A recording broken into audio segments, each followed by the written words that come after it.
ვართ აი ყველაზე აქტიურ ფაზაში დეზინფორმაციული ომის, ინფორმაციული ომის. ეს რუსული ნარატივი, თუმცა იქაც იგივე იყო ყველაფერი, რასაც ჩვენ აქ ვიგებთ, რელიგიის დაცვა, ის რომ სხვა კანდიდატები არიან ცუდები, ისე იყენებენ ადგილობრივ სელებრიტებს და რაღაც ზეგავლენის მქონე ადამიანებს, რომლებიც ხშირად თვითონაც არ იციან.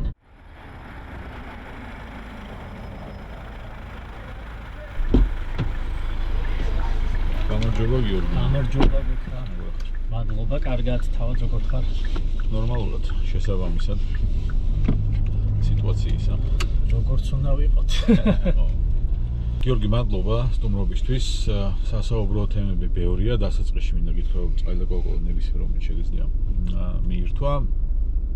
პრინციპში მე მინდა ძირითადი აქცენტი დღევანდელ დროებში გავაკეთოთ. მე და შენ ეს არის პროპაგანდა დეზინფორმაციის თემაზე. შეიძლება რაღაც ისტორიული რაკურსიც მივცეთ, მაგრამ უფრო დღევანდელობაზე ალბათ აქცენტი გვექნება.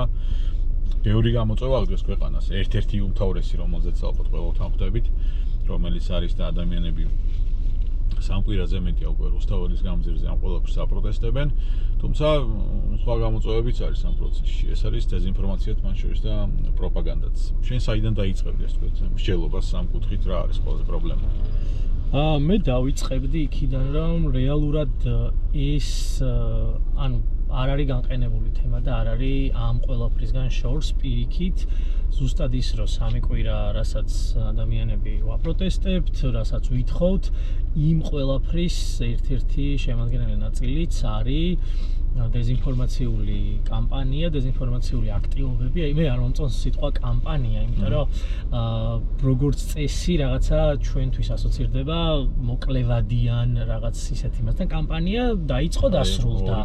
ხო, და ანუ საარჩევნო კამპანია, მანამდე რა სარეკლამო კამპანია და ასე შემდეგ. ჩვენ შემთხვევაში დეზინფორმაციის და პროპაგანდის ნაწილი კამპანიად ნამდვილად ვერ მოინათლება, გამომდინარე იქიდან, რომ თვითონ დეზინფორმაცია არის და დეზინფორმაცია არის შემადგენელი ნაწილი ინფორმაციული ომის, information warfare, ну ქართულად ომად თარგმნიან, ინფორმაციული ომი, ინფორმაციული ოპერაციები, რომელიც არის ერთ-ერთი მთავარი იარაღი ჰიბრიდული აქტორის ხელში. ჰიბრიდულ აქტორთა ჩვენთვის არის და ნახევარზე მეტი მსოფლიოსთვის არის კრემლი და მისი რაღაც სპეცსამსახურები, სხვა ქვეყნებისთვის, ანუ არ არის აუცილებელი მაინდა-მაინც ქვეყნები იყვნენ, ტერორისტული ორგანიზაციები, ნებისმიერი დიდი კორპორაციები, რომლებიც ახორციელებენ გავლენის ოპერაციებს, ანუ დეზინფორმაცია შესაბამისად ძალიან სწორი და ისეთი შეფასება იქნება, ვთქვათ, რომ ჩვენ ვართ აი ყველაზე აქტიურ ფაზაში დეზინფორმაციული ომის, ინფორმაციული ომის, რომელშიც შედის დეზინფორმაცია, პროპაგანდა და სხვა ქვემიმართულებები, რომლებიც პრაქტიკულად უფრო მეტი არის ვიდრე რეალური სამხედრო აგრესია და სამხედრო აქტივობა. ან მეტი არა კუთხით, ზიანი მეტი შეიძლება მოუტანოს ან ქვეყანას, ან კონკრეტულ ჯგუფს, ხო, ამაზე ვუბრალოდ. კი, იმიტომ რომ ბევრად უფრო ფართოდ გავრცელებულია და ბევრად უფრო მეტ ზეგავლენას ახდენს მასებზე, ვიდრე ერთი შეხედვით შეიძლება სამხედრო ოპერაცია განვიხილოთ ამ კუთხით, ხო, ანუ როგორც ამბობენ ხოლმე კიბერთან დავაკავშირო მაინც, ხო? კიბერ ოპერაციები და ინფორმაციულ ოპერაციები ორი პარალელური მიმართულებაა რაღაც ჰიბრიდული აქტორის არსენალში. ანუ ჰიბრიდული აქტორი, ჰიბრიდულ აქტორში და ჰიბრიდულ საფრთხეებში რას გულისხმობთ? ბოლო რაღაც 10 წლეულის ყველაზე პოპულარული ტერმინია, ასე ვთქვათ, ჰიბრიდული აქტორი, ჰიბრიდული საფრთხეები, რომელიც ამბობს, რომ ნებისმიერ, ანუ არ შეცვლა არანაირი მიზანი სახელმწიფოების, რაღაცა სპეცსამსახურების და ასე შემდეგ, უბრალოდ შეიცვალა მეთოდები. და ეს მეთოდები არის მნიშვნელოვანი გვესმოდეს, რომ მეთოდებში ვგულისხმობთ პირველ რიგში იმას, რომ აი წეგან რაც მკითხე, რომ მეტი რას ნიშნავს, რომ ანუ ფართო მასებზე ერთია, რომ ფართო მასებზე გასulis კუთხით და მეორე არის, რომ უკვე ყველა, ასე ვთქვათ, მოწინააღმდეგე, ყველა ჰიბრიდული აქტორი მსოფლიოში მიხვდა, რომ სამხედრო აგრესია არის უკიდურესი ზომა, რომლის იქითაც უკვე აღარაფერი აღარ არის და შესაბამისად შესაბამისად, სამხედრო აგრესია როგორც წესი არის ხოლმე ბოლო ეტაპი, როცა სხვანაირად ვერ აღწევს. რაღაც არ გამოგივიდა. ხო, მიზანს რო ვერ აღწევ, ანუ ცადე სხვა მეთოდებით, მაგრამ ვერ მიაღწია და შესაბამისად მიიღე ეს. ამიტომ აქ ძალიან ხშირად ამბობენ ხოლმე, არ ვიცი, შენ კი მითხარი ისტორიულ რაკურსზე მეტად ჩვენ რეალობაზე კონცენტრირდეთ, მაგრამ ჩვენ რეალობასთან არის კავშირში ეგრეთ წოდებული გერასიმოვის დოქტრინა, რომელიც არის რუსი სამხედრო მაღალჩინოსანი, რომელმაც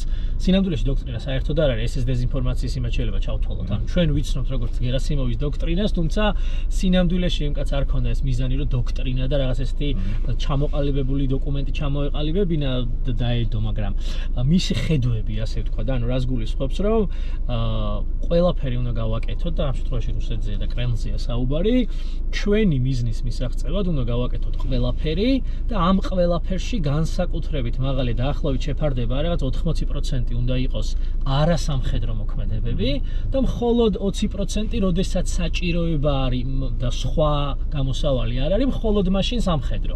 აი ამ 80%-ში ვტრიალებთ, როდესაც ვამბობთ, რომ კიბეროპერაციები, ინფორმაციული ოპერაციები, რომელიც არის დეзинფორმაცია, პროპაგანდა, ინფორმაციის არასათანადოდ გავრცელება და манипуляция და აი რეალურად ვტრიალებთ იმაში, რომ ჩვენი რეალობაც პრაქტიკულად ეს 10 წელია მანამდეც საბჭოთა პერიოდში, თუმცა დამოუკიდებლობის პერიოდში განსაკუთრებით, როდესაც ჩვენი საზოგადოება ხდება გამუდმებით, ანუ არავის არ ეგონოს, რომ დაიწყო რაღაც დამთავრდა. ხო, არა, პროცესია. პროცესი არის და აიწევს რაღაც. და ამაზეც მინდა ერთი საინტერესო ესეთი შეფასება გითხრა იმასთან დაკავშირებით, რომ ძალიან ის არის, აი კვლევას, როდესაც აწარმოებენ და იკვლევენ ამ მიმართულებას ინფორმაციულ ოპერაციებს, ხო? ხშირად ამბობენ, რომ ინფორმაციულ ოპერაციების პარალელურად კიბეროპერაციებს მიმართავს ჰიბრიდული აქტორი, ხო? ამ შემთხვევაში თავარი აქ არის, რომ განსხვავება ამ ორ შორის. ძალიან ხშირად ამბობენ ხოლმე, რომ აი კიბერ ინციდენტ შეუძლია მყისიერი შედეგი მოუტანოს, რაღაცა კონკრეტული სერვისია მიუწვდომელი, რაღაც ინფორმაცია მოიპოვა და ასე შემდეგ. აღმოფხრადი ამბავი. და აღმოფხრადია. თუმცა მაინც შეიძლება იყოს რაღაც ცოტა შედარებით გრძელვადიანი, მაგრამ გრძელვადიანზე საუბარი რამდენიმე კვირაზე და რამდენიმე თვეზე. როცა ინფორმაციული ოპერაციები გათვლილია 10 წლეულებზე. აი ეს 10 წლეულები ჩვენთვის განსაკუთრებით მნიშვნელოვანია, რომ აი 90-იანების დასაწყისში და 80-იანების ბოლოს რაც დაიწყო დეзинფორმაციული კამპანიები, მათ შორის სამაჩაბლოსა და აფხაზეთთან დაკავშირებით, რომელიც სამწუხაროდ ჩემი შეფასება არ არის ერთ-ერთი ყველაზე წარმატებული ოპერაცია არის რუსული სპეცსამსახურების მაშინდელი საბჭოთა, მაგრამ ნუ დღეს რუსული სპეცსამსახურების, რომელსაც უბრალოდ სახელი შეეცვალა და საბჭოთა აღარ ქვია, თორე სინამდვილეში იგივე სახორციელებს. ამიტომ აქ მნიშვნელოვანი ის არის, რომ გრძელვადიან პერსპექტივაში აი დეзинფორმაციული ოპერაციები ძალიან საშიშია იქიდან გამომდინარე, რომ მეორე მხარეს პრაქტიკულად არ აქვს სათანადო რესურს ვერ დავარქმევდი, უბრალოდ სათანადო მომზადება. ხო, ვაქცინა არ არის მაგ შემთხვევაში, რა შეიძლება იყოს მაგას შეგვიძლია ვისაუბროთ, მაგრამ ძალიან რთულია თავის დაცვა. ინსტრუმენტები, რომელიც ამ პროცესში შეიცვალა 30 წლის მანძილზე მაგალითად. ეს ინსტრუმენტები ერთის მხრივ შეიძლება უმარტივებდეს აქტორს იმას, რომ ინფორმაცია გავრცელოს უფრო ფართო მასებისთვის და ამ ინფორმაციის გავრცელების ბევრი წყარო კონდეს, მაგრამ მეორეს მხრივ ну ისეთ ზემოქმედებენ, მასაც რაღაც მხრივ უმარტივებს იმას, რომ ეს ინფორმაცია შეუძლია ბევრგან გადააღვაწოს. ანუ სხვადასხვა არხებით რაღაცა სხვადასხვა ინფორმაცია მოიძიოს. აი ეს აქტორები უფრო კარგად იყენებენ ალბათ დღეს ხო საშუალო ინსტრუმენტებს, ვიდრე ჩვენ ვიზეთ ზემოქმედება ხდება. კი, აი ეგ არის მთავარი და $1 million questions რო ეძახიან, ეგ არის შენ ახლა რაც დასვი, გამომდინარე იქიდან, რომ ერთი მხრივ რეალობა და ანუ გარემო სათანადო პირობები და საწყისი პირობები ყველას ერთი გვაქვს, ერთი შეხედვით, ხო? მოწინააღმდეგესაც, რომელიც გვებრძვის და რაღაც ჰიბრიდულ მეთოდებს იყენებს, დეзинფორმაციას ავრცელებს, პროპაგანდისტულ მესიჯებს და ნარატივებს ავრცელებს და აქეთ მხარესაც, მაგრამ აქ საუბარი იმაზეა, რომ იმის გამო, რომ ერთი მხარე ცენტრალიზებულად მართავს პროცესს და აი განსაკუთრებით გაუჭირდათ, აი დემოკრატიული, ანუ დემოკრატიული ღირებულებების მქონე საზოგადოებებს განსაკუთრებით ახლა ცივი ომის პერიოდში ხა ამერიკასა და საბჭოთა კავშირის შორის დაპირისპირებას თუ ავიღებთ, ანუ ყველაზე დიდი ასე ვთქვათ შემაფერხებელი საბჭოთა დეზინფორმაციასთან ბრძოლის იყო რომ როდესაც საბჭოთა ხელისუფლება ავრცელებდა დაზვერვა რაღაცას კონკრეტულად, ანუ სოფლიოში ავრცელებდა ანტი-ამერიკულ და ანტიდემოკრატიულ რაღაც ნარატივებს, ხო? ამაზე რეაგირების კუთხით ყოველთვის იყო ასეთი ხარვეზი, რომ ერთიანი რეაგირება ვერ ხორციელდებოდა. აი, ყველა ქვეყნის მთავრობას უნდა ცალკე რაღაცა გადაედგა ნაბიჯი. ყველა ქვეყანაში წარმოვიდგინოთ მედია საშუალებები, რომლებიც დამოუკიდებლები არიან ერთმანეთთან, არ აქვთ კოორდინაცია. შესაბამისად, ერთი ნარატივი, როდესაც ვრცელდება და ამაზე ვამბობთ ჩვენ, რომ მოდი ხა ყველა გამოვიდეთ ერთად და უარყოთ.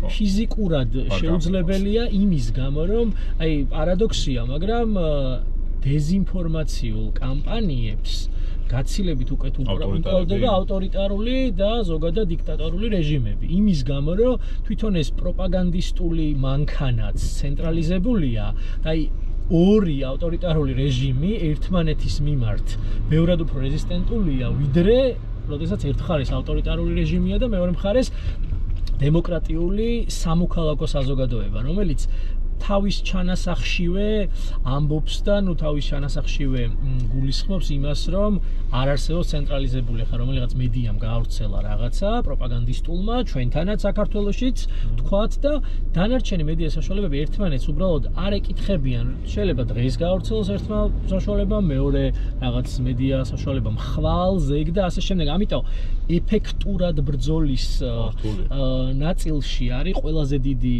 ჩამორჩენა, ასე ვთქვათ, იმაში, რომ კონსოლიდაცია მეორე მხარეს და მოწინააღმდეგე მხარეს არის გაცილებით მაღალი, ვიდრე აქეთ მხარეს და მეორე მნიშვნელოვანი ფაქტორი აქვე მინდა დავამატო, არის გარდა კონსოლიდირებისა, ასევე წიგნიერება, მედია წიგნიერება, ხო? მედია ლიტერასის რასაც ვეძახით.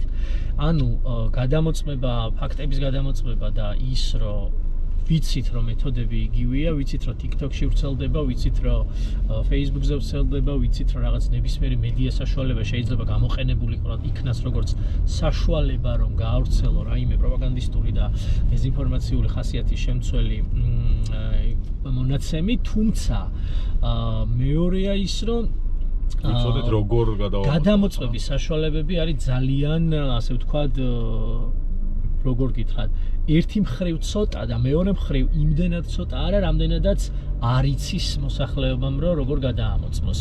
ანუ ძალიან ხშირად მე მირეკავენ მეგობრები, მეგობრების მეგობრები და უბრალოდ ნაცნობები, რომ აი ეს ინფორმაცია შეიძლება ინფორმაციაზეც არ იყოს, შეიძლება იყოს რაღაც ვირუსზე, სანდოა, ნამდვილად კარგია და როცა ვეუბნები, რომ იცი რა, მე ხო ამაზე დაახლოებით 10 ჯერ მაინც კონკრეტული ბნულები გაგიზიარეთ, რომ უბრალოდ შეგიძლია გახსნილი კონდეს შენს მოწყობილობაში, ჩააკოპირო და გეუბნება რამდენად საშიშია, რამდენად არ არის, რომ გადახვიდე თუ არა ამ ბნულზე.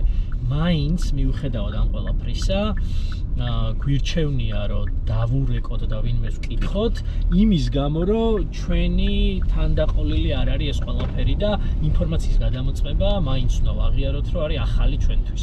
წარმოიდგინეთ ჩვენი მშობლების თაობისთვის უფრო რთულია, მაგრამ ამ მხრივ რა თქმა უნდა პროგრესი არის იმ ნაწილში რომ რეალურად ჩვენი მომდევნო თაობები შეიძლება მომდევნო თაობებს ჩემს სტუდენტებს მაგალითად არ სჭირდებათ. ხო, შეიძლება ავტომატურად შეიძლება იყოს მათი ასე თქვათ ინსტრუმენტი რაღაცა იერარქი რაღაცა უკვე ქვეცნობიერად მათთვის სანდო ადამიანის მიერ წერილი რაღაც კონკრეტული მესეჯიც კი ქვეცნობიერად შეუძლიათ ამოიცნონ რომ აქ რაღაცა ცუდად არის საქმე, როცა ჩვენ ამას ვერ ვაკეთებთ. 90-იანების ბავშვები რომ კასეტას ეს ფანკრით ახვევდნენ ან ვაბავდით რა ქვია. კი.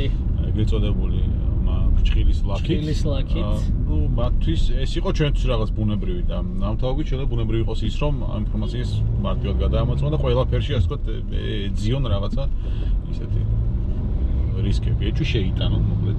კი, ამიტომ ეს ნამდვილად კარგია, ერთი მხრივ კარგია, თუმცა აქვე კონტრარგუმენტს მოვიყვან, აი ახლახანს რუმინეთში გამართულ არჩევნებთან დაკავშირებით, რომელიც გაუქმდა იმის გამო, რომ პროპაგანდისტული და დეზინფორმაციული ხასიათის კამპანია აწარმოა ერთ-ერთმა პრორუსმა კანდიდატმა და იქ მთელი მიზეზები იყო, რატომაც გაუქმდა fake account-ები და ასე შემდეგ, რომლებიც გარემოს ქმნიდნენ, რომ ამ ადამიანს რეალურად ბევრი მხარდამჭერი ყავს და ამან მიიზიდა სხვა მოსახლეობის რაღაც ნაწილიც, ხო? მაგრამ აქ მნიშვნელოვანი ის იყო, რომ TikTok-ზე გავრცელდა ეს და ანუ TikTok-ზე იყო დაფუძნებული ეს და ძირითადად მოწყვლადი ნაწილი მოსახლეობის იყვნენ ახალგაზრდები. ვინც, ანუ ამიტომ ეს ვინც წააგეს ეგომი მან. კი, ანუ სრულიად ახალი кейსია ეს, იმიტომ რომ აქამდე ხა რასაც მე და შემოვაპარაკობთ აქ და მანამდეც რაც იყო, რომ აი ეს თაობებს შორის რაღაც განსხვავება და ის რომ ბევრად უფრო მეტად მოწყვლადები არიან ჩვენი უფროსი თაობის და მათ შორის ჩვენც, იმის გამო რომ ჩვენთვის ეს არის დასწავლადი და ნასწავლია, მაგრამ სხვებისთვის უკვე რაღაც თანდაყოლილია, მაგრამ აი მიუხედავად ამისა ახალგაზრდა მოქალაქეებშიც და მოსახლეობის ახალგაზრდა ნაწილშიც აი რუმინეთში, ევროკავშირის წევრ ქვეყანაში არც ისე განვითარებულში, თუმცა აი იმ საზოგადოებას ეს რუსული ნარატივი, თუმცა იქაც იგივე იყო ყველაფერი, რასაც ჩვენ აქ ვიგებთ, რელიგიის დაცვა, ის რომ სხვა კანდიდატები არიან ცუდები და ეს კანდიდატი კონკრეტულად ეს ჯორჯესკუ, რომელიც გაიმარჯვა ამ პირველ ტურში და მერე გაუქმდა ეს შედეგები, სწორედ ამ ჩარევების გამო იყო ტრადიციების დამცველი, ასევე ძალიან საინტერესო იყო, რომ მის მიერ და ამ კამპანიის ფარგლებში გავრცელებულ TikTok ვიდეოებში და მესიჯებში იყო ძალიან ისე ფარულად, მაგრამ არც თუ ისე რაღაც შეუმჩნევლად, ასევე მისი მაკრიტიკებელი მესიჯები. ანუ ის, რომ ესეც ჩვეულებრივი პოლიტიკოსია და იმის გამო, რომ პოლიტიკოსია, მას აქვს ძალიან ბევრი უარყოფითი მხარე. და ეს უარყოფითი მხარეც იყო პირველად რაღაცა წამოწეული წინა პლანზე და შემდგომში უკვე გადაფარული იმით, რომ მიუხედავად ამ ყველაფრისა, ეს ადამიანი იცავს რელიგიას, იცავს ეროვნულობას, არ სურს ჩვენი რაღაცა გაუცხოება, არ სურს რომ ემიგრანტები ჩამოვიდნენ ჩვენ ქვეყანაში და ერთადერთია ამ ცუდ ადამიანებს შორის, ვინც გვიშველის. ანუ ეს ძალიან ნაცნობი აი ხო არ ქონდა ეს кейსი ახლა გაგონილი ესე დეტალურად, მაგრამ ხო მიხვდი რომ რეალურად მეთოდები ყველგან იგივეა, ზუსტად იგივე მეთოდებია. ახლა მე მაგალითად ჩემ მეგობარს ბალკანეთში მიწევს ხშირად კონკრეტულად ჩრდილოეთ მაკედონიაში პროექტი მაქვს და რაღაც საქმიანობა და ერთ-ერთ ჩემ მეგობარს, როდესაც ვესაუბრებოდი ჟურნალისტია, საგამოძიებო ჟურნალისტიკის მიმართულებით მუშაობს და როდესაც ვეუბნებოდი აი რა როგორ აინტერესებს საქართველოში ვითარება, სიუჟეტებს აკეთებს რაღაცა კრემლის გავლენებთან დაკავშირებით და ასე შემდეგ და გვიჭერს ხარს ამ ყველაფერში ევროინტეგრაციის გზაზე. რასაც უყვებოდი, ყოველ წამს მაჩერებდა და მეუბნებოდა, რომ მოყავდა ზუსტად იგივე ანალოგი, რასაც იქ აკეთებენ მაგალითად, აი, კარგი მაგალითი, არჩევნებამდე ერთი კვირით ადრე, კვირა დღეს, მართლმადიდებლური ქვეყანაა, ძალიან ისეთი მორწმუნე საზოგადოებაა მაკედონიელები, კონკრეტულად 300 რაღაცა 50-ზე მეტ სასულიერო პირს დაეგზავნათ ერთი და იგივე მესიჯი, რა უნდა ეკადაგათ წირვაზე. და იქ იყო წირვაზე იყო, რომ კონკრეტული პარტია ვერ ასრულებს თავის ფუნქციებს და დროა რომ რაღაცა ახალი გამოჩნდეს და იქ კონკრეტული სახელების და იმის გარეშე პირდაპირი მითითება იყო, რომელზეც გაიშიფრა ეს WhatsApp-ში იყო მიწერილი, ეს WhatsApp-ის მთელი არხიც გაშიფრეს, ვისგან იყო მიწერილი ისიც გაშიფრეს და მოკლედ მთელი ის იყო ამაზე, მაგრამ ანუ რას ვამბობ, რომ რელიგიის გამოყენება, მედია საშუალებების გამოყენება, ადგილობრივი ინფლუენსერების, ხო, ვისაც ოდნავ მაინც აქვს რაღაც დადებითი სახელი, ზეგავლენა, ვისაც შეუძლია საზოგადოებაზე მოახდინოს, მათი ძალიან აქტიური გამოყენება და სხვათა შორის აი ჩვენთანაც მინდა პარალელი გავალო, აი ბალკანურ ქვეყნებში განსაკუთრებით, ნუ იქ სერბეთის გავლით ხდება, იმიტომ რომ სერბეთი არის იქ დომინანტი რეგიონში, შესაბამისად ანუ რუსული სპეცსამსახურები ან პირდაპირ, ან სერბულ სპეცსამსახურებთან ერთად ადგილობრივ რაღაც კონტექსტზე მორგებულ მესიჯებს ავრცელებენ, ხო? აქედან გამომდინარე, ერთი მაგალითი იყო ესეთი, რომ თვითონ ადგილობრივ, ანუ ისე იყენებენ ადგილობრივ სელებრიტებს და რაღაც ზეგავლენის მქონე ადამიანებს, რომლებიც ხშირად თვითონაც არ იციან. ანუ ეს ერთი შეხედვით ჩვენთანაც შეგვიძლია დავაკავშიროთ, როდესაც ვამბობთ ხოლმე, რომ აი ჩვენთვის რაღაც აქამდე პატივსაცემი ადამიანი, რაღაც თავის სფეროში, ხელოვანი სპორტსმენი და ასე შემდეგ, როგორ ავრცელებს რაღაც მესიჯებს, ორი ვარიანტია, ერთი რომ თვითონ არის მომხრე და მიყიდულია და ამ ყველაფერში ფინანსური დაინტერესება აქვს და პირდაპირ თქვა ფული აიღო და მეორეა, როდესაც რაღაცა გვიკვირს ხოლმე, რომ ამას რაღაცა ვიცით, ვიცნობთ და მას არ აქვს რაღაც ფინანსური დაინტერესება, ან არ ჭირდება და რატო ჯერა ამ ყველაფერს. შემულობის მსხვერპლია. აი ეს ხშირად არის ხოლმე, როდესაც მიყოლებით, აი მათ შორის აი თუ გამოიცნო პრინციპში შენს მიხვდები ერთ-ერთი მაგალითი იგივე ბალკანეთიდან, როდესაც ერთ-ერთ კონკრეტულ ტელევიზიის თანამშრომლები, რომლებზეც იყო განსაკუთრებით დიდი ოდენობის და დიდი რაოდენობით მეგა შოუები და ასე შემდეგ, რომელშიც პერმანენტულად იწევდნენ ცნობილ ადამიანებს და რაღაც დაახლოებით 7-8 წლის მონაცემზე დაყრდნობით აღმოაჩინეს, რომ ორი არხი, რომელზეც გადის პარალელურად რაღაც მეგა შოუები და ერთ-ერთი, რომელიც ავრცელებს სახელმწიფო მესიჯებს, იმ კონკრეტულ არხზე, რომლებიც მონაწილეობენ, ნეიტრალური სრულიად საზოგადოების წარმოადგენელი სახელოვნებო სფეროს და ასე შემდეგ, ფინანსისტები, ცნობილი რაღაც სპორტსმენები და ასე შემდეგ ავტომატურად, ბუნებრივად მათი გადახრა არის იქით, მიუხედავად იმისა, რომ ისინი ვერ იქნა შემჩნეული პირდაპირ კავშირში. ამაზე იყო ერთადერთი ახსნა, მე რასაც უყურე და რა მასალებსაც გავიცანი, ის რომ იმის გამო, რომ ის მონაწილეობს კონკრეტულად იმ არხის გადაცემაში, ბუნებრივად იმ არხს უყურებს უფრო ხშირად. იმ არხის შესაბამისად ალგორითმი სოციალურ ქსელებში მიდის შესაბამისად და ანუ ავტომატურად ლაგდება, რომ მის ფიდში, მის საინფორმაციო ველში ბევრად უფრო ხშირად ხვდება ის მონაცემი, რასაც ეგ არის მის გარშემო და არა და ეს ადამიანი შეიძლება წელიწადში ორჯერ მიდის იმ გადაცემის ჩასაწერად. თუმცა იმის გამო, რომ მეგობრებში ყავს 50 ადამიანი იმ სივრციდან, ბუნებრივად დაუგენერირა ალგორითმად და ავტომატურად ხვდება ისე, რომ თვითონაც ვერ აანალიზებს ამ ყველაფერს. ოხ, რამდენიმე ზონა ვიფიქროთ, კაცო. რთული ამბავია. მიმდინარე მდგომარეობით ჩვენთან რა რისკებს ხედავ შენ? ანუ ვადევნებთ ხო სოციალურ ქსელსაც მათ შორის თვალს შეიძლება ბოლო პერიოდში ვიღაც მოუნდა რომ საერთოდ გავაუქმოს Facebook-ი, ისეთი ამბები ხდება, ჩვენთან Facebook-ი ყველაზე ისეთი აქტიურია. ამ შემთხვევაში, მაგრამ ვადევნებთ თვალს ხო იქ რაღაც საზოგადოების ნაწილის დაპირისპირებას მეორე ნაწილთან იქ ვიღაც, ტროლბოტები გასაგებია, მაგრამ მაინც არის ხო ნათესავება შემდეგ. მოკეთ, მე ამ ინფორმაციის გამოყენება სხვაგვარად ხდება მედია საშუალებების მხრიდანაც, მათ შორის, რომ აი რაღაცის წამოწევა, რომ აი ოჯახური რეგულირებას ურტყავს ეს პროცესი. აი ესეც ვნახე, რომ აი ეს რაღაც პროპაგანდისტული ეს ნაწილი წამოიწია. ხო და რა რისკებს ხედავ შენ ახლა დღეს მიმდინარედ, რისგანაც არ ვიცი. ან თავი დავიზღვიოთ, ან ვიფიქროთ ჩვენ საზოგადოების იმ ნაწილმა, რომელიც ვფიქრობთ იმაზე, რომ არ გვჭირდება დამატებითი დაძაბულობა, ხო, ისედაც ქვეყანა მიდის იქით, ეს არ უნდა მიდიოდეს და აქ მთავარი რისკი არის ისევ და ისევ ის, რომ ამ დეზინფორმაციულ მიაღვარს, რასაც ქვია და ნაკადს ვერ მკლავდებით აქეთ ამ ხარე. ანუ რას გულისხმობ ამაში?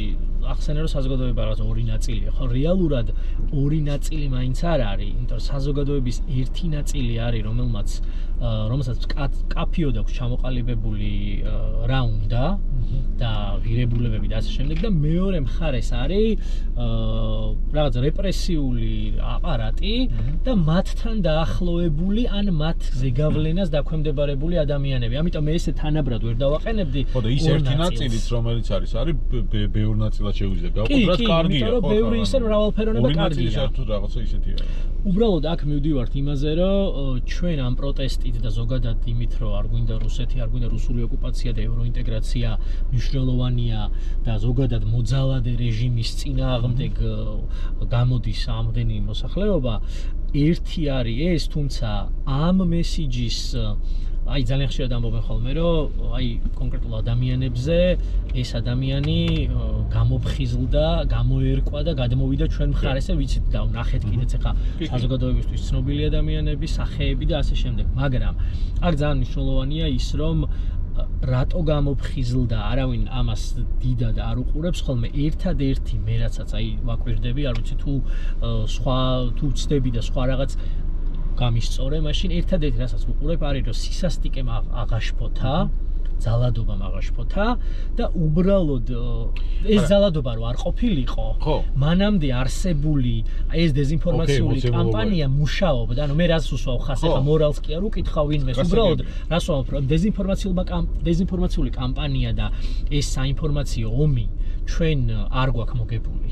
ანუ იმის გამო რომ ვინც ნორმალურ პირობებს ვითხოვთ და ნორმალურ განვითარებას ქვეყნის, ჩვენ მხარეს რო დგება უფრო მეტი ადამიანი, მათ შორის ის ნათესავიც, რომელიც 2 თვის წინ და 3 თვის წინ რეჟიმის, ასე ვთქვათ, მხარდამჭერად ითვლებოდა, ეს არ ნიშნავს, რომ საინფორმაციო ომი მოვიგეთ. ეს ნიშნავს უბრალოდ, რომ ის ერთი კომპონენტი, ძალადობის კომპონენტმა აღაშფოთა, მაგრამ აი ის ნარატივი, რის გამოც ის იყო მხარდამჭერი, იმის გამო არ იყო ის მხარდამჭერი, რომ ძალადობა უნდოდა. პირიქით გამოჩნდა, რომ არ უნდოდა ძალადობა, იმიტომ გადმოვიდა. ხო, რას ნანახი ჰქონდა, კიდე რომ ნახა, გადმოვიდა, ნუ იმიტომ რომ ებრძოდა წინა რეჟიმს და შემდეგ. ის არ ხრება, რომ აი ეს ეროვნულობის ტრადიციების წართმევა, ეხა შენ რაც ახსენე, დაგმე მშობელი, მე გავიგე ესეთი. ანუ გაავრცელეს, ნუ პირდაპირ ვთქვათ, რომ ტევე იმედმა, რომელსაც რა ვიცი, მე ტელევიზიას ვეღარ დავარქვე იმის გამო, რომ პროპაგანდისტული რა ვიცი, ნაკადი მოდის და პირდაპირ იქიდან იმართება, ხო? აქ რას ვამბობთ? არარსებული გაასაღეს, ანუ თქვენს რომ გამოჩნდა კამპანია, დაგმე მშობელი და ბავშვებს ეუბნებიან, რომ შენ უნდა დაგმო შენი მშობელი. არავის თვალით ეს არ უნახავს. ეხლა გეტყვი როგორ მუშაობს ეს? გადააზიარა 100-მა ადამიანმა, გადააზიარა მე იქიდან კიდე ვიღაცამ და რეალურად მივიღეთ ის რომ სიტუაცია არის მეასე გადაზიარების შემდეგ ადამიანმა მიიღო როგორც მოცემულობა. აი ეს რომ არარსებული ფაქტი, ნახე მე ლევან ცუცქირიძის ინტერვიუს როგორ ამოჭრეს და როგორ დაჭრეს. ეგ არის საერთოდ სასწაული, ოღონდ აქ მუშაობს მთავარი პრინციპი ის რომ დაახლოებით 20% არის იმ ადამიანების, ვინც შეიძლება შემდგომში რეალური სრული ნახოს, ვიდრე პირველადი. ანუ პირველადი გაჟღერება, ეხლა მე რო გავაჟღერო, რომ ბექასთან ინტერვიუს დროს ბექა არ მოვიდა 20%-თან კი, იმიტომ ის მაინც რაოდენობა მაინც შენარჩუნებული აქვს. ანუ რას ვამბობ, რომ პირველადი, აი ნახეთ იგივე რელიგიურ ნაწილთან დაკავშირებით იქ ეკლესიაში შევარდნაზე, ხო? ანუ პირველი რეაქცია, რომ ეხლა მე რო გამოვიდე და ვთქვა, რომ ბექა დამხვდა ინტერვიუს წინ და მცემა. ეს უფრო გავრცელდება და უფრო მეტი ადამიანი გამოხატავს ამაზე რეაქციას და დაიჯერებს. მე რო ვთქვა, რომ მაგ დროს ვიყავი. არა, მე რო ვთქვა, 2 კვირის მე რო გამოვიდე და ვთქვა, ან თუნდაც მეორე დღეს რომ იცი რა, ეს შემეშალა მე, ან სხვამ დაწერა მე არ ვიყავი. ამას ნახავს გაცილებით ნაკლები ადამიანი, ვიდრე ნახა პირველი, იმიტომ რომ პირველად გავრცელებას აქვს ძალიან დიდი ეფექტი. მაგრამ შენ ნაცნობი შეიძლება შემხვდეს და მეც კი, რა თქმა უნდა. ამიტომ აქ აი შენ თავარ კითხვას რომ დაუბრუნდეთ, რა არის, რა რისკებს ხედავთ? რისკებს ხედავ იმას, რომ თავარი აქეთ მხარეს პროცესი იმდენად დეცენტრალიზებულია. მათ შორის პოლიტიკურ ნაწილშიც, მათ შორის მოთხოვნების გაჟღერების, მათ შორის მარშების დაგეგმვის და ასე შემდეგ, რომელიც კარგია. ანუ მე არ ვამბობ, რომ ცენტრალიზება ამ მიმართულებით რაღაცა იმას შემოიტანდა, თუმცა დეზინფორმაციასთან ბრძოლის კუთხით აი არ არსებობს ამ ესე დეცენტრალიზებულმა მეთოდებმა და დეცენტრალიზებულმა რაღაცა აქტივობებმა, პარალელურმა ნაკადებმა შედეგი გამოიღოს. ცენტრალიზება? აუცილებელია ცენტრალიზება. შეიქმნა free business-ი პლატფორმა, ალბათ იცი და კი, როგორ არის დავრეგისტრირებული ჩვენს. კი ბატონო, ბევრი ბიზნესი იყო, ვინც ამას უპირისპირდებოდა, ღიად საუბრობდა ამაზე, ვიღაც ღიად არ საუბრობდა, მაგრამ ისე მხარდამჭერი იყო ამ პროცესს, რომელიც მიდის გიორგი ჩუგოშვილმა მოიფიქრა. კი, ვიცი, მადლობა მას ამისთვის. მადლობა ამისთვის. შეიქმნა, გაკეთდა პლატფორმა, ანუ იდეაში ცენტრალიზებული გამოდის, ხო? ყველა ბიზნესმა იქ მოიყარა თავი. რაღაც პოზიციები აქვს დააფიქსირა, და ესი არ შეიძლება გაკეთდეს. ხო და ეგ უნდა გაკეთდეს პრაქტიკულად. აი მე გეტყვი დაახლოებით აი ევროკავშირის მაგალითი 2017-18 წელს გამოფხიზლდა ევროკავშირი და თქვენ პირველად დაფიქსირდა ოფიციალურად, რომ დეზინფორმაცია და ეს ინფორმაციული ოპერაციები არის ძალიან მნიშვნელოვანი იარაღი ჩვენი მტრების ხელში და ამას ვერაფერს ვერ უხერხებთ, იმიტომ რომ მანამდე მიჩნეული იყო რომ რაღაცა მედიის თავისუფლებიდან გამომდინარე არ შეიძლება კონკრეტული რაღაც მექანიზმები იყოს მის კონტროლზე. შედეგად მივიღეთ ის რომ ევროკავშირის ციფრული აქტი, digital აქტი არის, რომელიც digital service აქტია, რომელიც რეალურად არეგულირებს რას? ყალბი აკაუნტები, манипуляცია ინფორმაციის და ასე შემდეგ და ბევრი რაღაც არასამთავრობო ორგანიზაციის აზრით ეს ზღუდავს თავისუფალი მედიის მოქმედებას, მაგრამ საბოლოო ჯამში მივედით იქამდე, რომ სახელმწიფომ და ამ შემთხვევაში ევროკავშირმა ქვეყნების გაერთიანებამ მიიღო ეს გადაწყვეტილება, რომ ეს უფრო დიდი საფრთხეა, ვიდრე ის, რომ მედიის თავისუფლება შევზღუდოთ, იმიტომ რომ მედიის თავისუფლება მთელ რიგ ქვეყნებში ევროკავშირის სათანადო დონეზეა მიღწეული და ამ ხრივ არ ქონიათ პრობლემები. ეხლა ჩვენნაირ ქვეყანაში, როდესაც ისედაც კონტროლირებად მედიაზე ვსაუბრობთ და კონკრეტული ინტერესის გამტარებელ და პროპაგანდისტული ნარატივების გამავრცელებელ მედიებზე, ამ ხრივ ძალიან რთულია რომ რაღაც ცენტრალიზებულის მოვიფიქროთ, მაგრამ თავარი აი გამოსავალი, აი ეს რეცეპტი არსებობს, რომ ყველა სექტორი უნდა იყოს ჩართული. ანუ ყველა სექტორში გულისხმობთ სახელმწიფო, მედია, არასამთავრობო სექტორი, სამოქალაქო საზოგადოება, კერძო სექტორი, იმის გამო, რომ კერძო სექტორშია სწორედ ის ტექნოლოგიური საშუალებები, AI საშუალებები და ასე შემდეგ.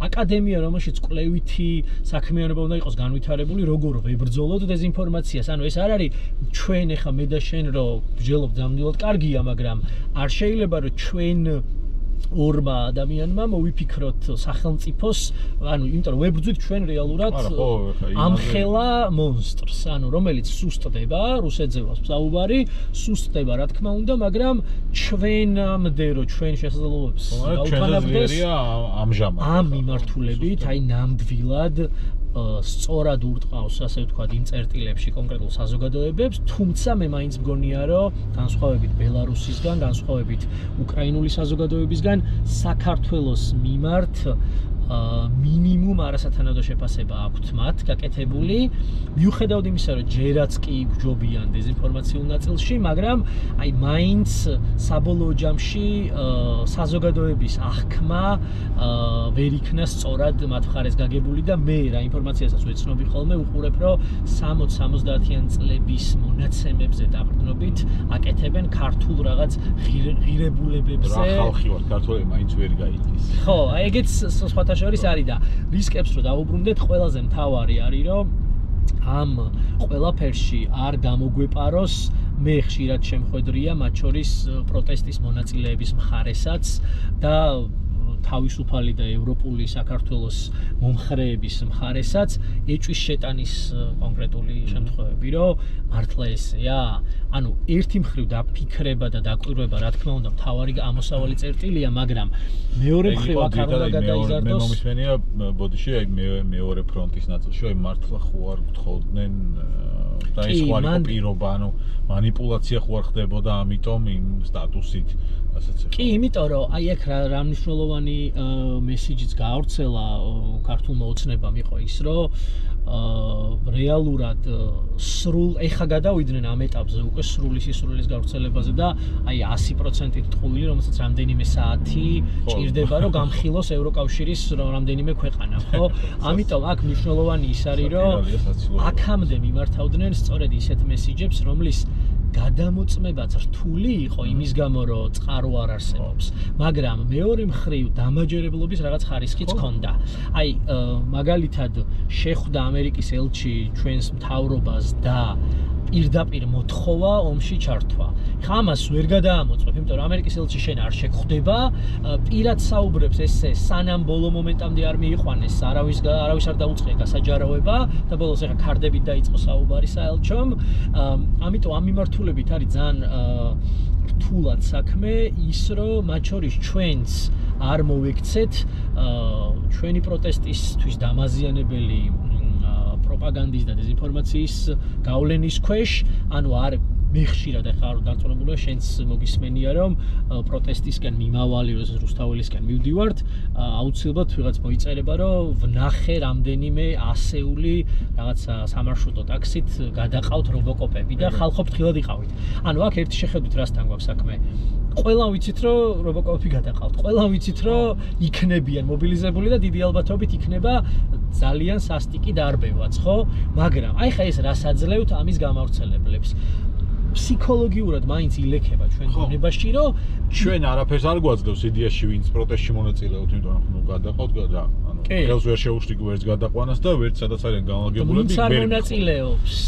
ვინც არ მონაწილეობს, იმათვის არის შემაფერხებელი, რომ იცი რა, ვინც აპირებდა გასვლას, რაღაცა ამოუვიდა მე-15 დღეს თუ მე-20 დღეს, მართლა ნახა რომ რეალური აგრესიაა და სერიოზული საფრთხის ქვეშ არის ზოგადად ქვეყანა, მაგრამ აი იმათზეა გათვლილი და აი ხშირად არის ხოლმე საკმაოდ მცირერიცხოვანი ჯგუფი ავრცელებს მსგავს მონაცემებს. ანუ იგივე ტროლების ფაბრიკაზე და ბოტებზე რო ვსაუბრობთ, ხო? გაირკვა, რომ ამერიკის შეერთებულ შტატებში არჩევნებთან დაკავშირებით,